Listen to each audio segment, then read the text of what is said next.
Yeah, so I saw Pusha T at Big Night Live in Boston. It's Almost Dry tour. My third time seeing him, I'd seen him at the Meadows 2016 and Governor's Ball 2018.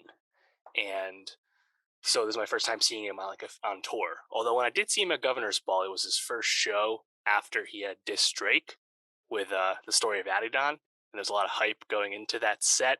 You And are of course, hiding a he did not child. play Adidon or Infrared. Maybe he did play Infrared. I don't remember. But that was a lot of fun. This is my first time seeing him on tour. And my first time at Big Night Live in Boston as well, which is one of the newer venues here. And it was really great. Having already seen him, I knew how good he was live. He's very competent rapper, as you can imagine, where in the sense that he doesn't really miss any of his lines. He really just raps his whole verse live. It's great to hear, of course, because the songs are awesome. And a lot of great energy at this show, just being around people that know all of the Pusha verses. It's hmm it's it's a lot of fun hearing that. And Pusha T, it's kind of methodical, I guess, the way he performs, where he just really just like goes into his songs, goes through his songs. Pretty simple set. There's just a few like light boards that really do switch up the lighting, the colors you see. A bit of epileptic seizure, perhaps, if you uh, don't like flashing lights. Definitely a lot going on with those light boards, but really it's just Pusha T just growling there up on stage, going through his songs, and he did damn near all of It's Almost Dry. He did almost all of Daytona as well. The Daytona song has got a big response for sure. Really, honestly, track two, he did Brambleton off It's Almost Dry, and that Brambleton, Mm. that Pharrell beat is so lively. That one, I think, really got people going. Oh But yeah.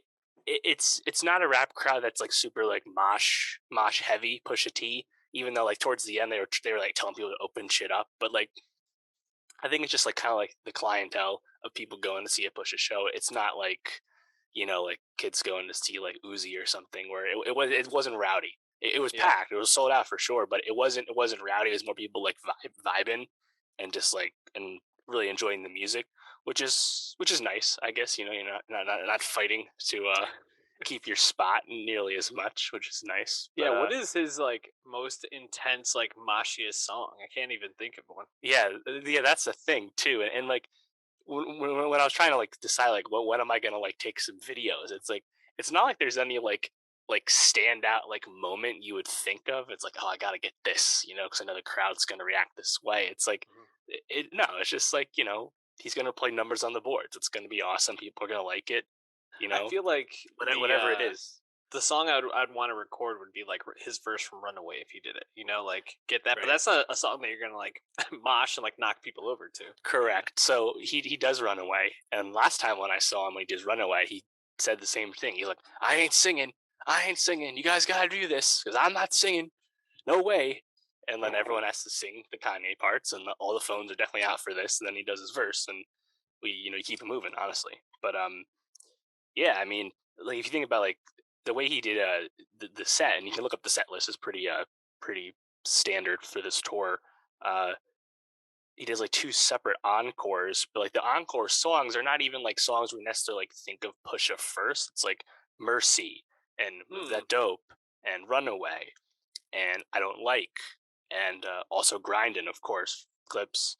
Then like the end of the last sorry, the end of the first encore is Scrape It Off. I wouldn't have guessed that. Then he comes back out for two more songs. He does Feel the Love, Kids See Ghost song, hmm and then he ends with So Appalled off Dark Twisted Fantasy. Again, like not the So Appalled Not his Pusha own verse, not songs. what I would have thought of. No, even the one off Kids See Ghosts. I can still feel the love. That's like the only part of that song that I truly remember. The yeah da da da da like the Yeah, Pusha verse, and that's something I remember off that. So yeah. it's a cool song though. You're live. Honestly, the song that got me most typed, like I think Diet Coke was a lot of fun live just because of hmm the beat. Even people really seem to like Neck and Wrist. People really like to Call My Bluff. I love New God Flow the most. mm One of my favorite Pusha songs, and I mean, people love that shit. Nostalgia as well, off was it Darkest for the Dawn, whatever album that's from. That one was really good. I mean, because Pusha T's solo songs are usually pretty short, there's not a lot of like three verse songs or anything.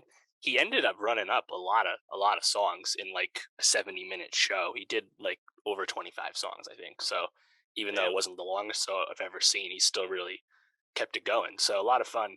Uh, and yeah, Pusha T, as you can imagine, is just as good on stage as he is on the mic. Who would have thought? He's just a he's an adult performer, you know, like he makes Yeah. adult songs for adults, and it's good shit. Like he's just a great artist. I'm glad that you're able to see him.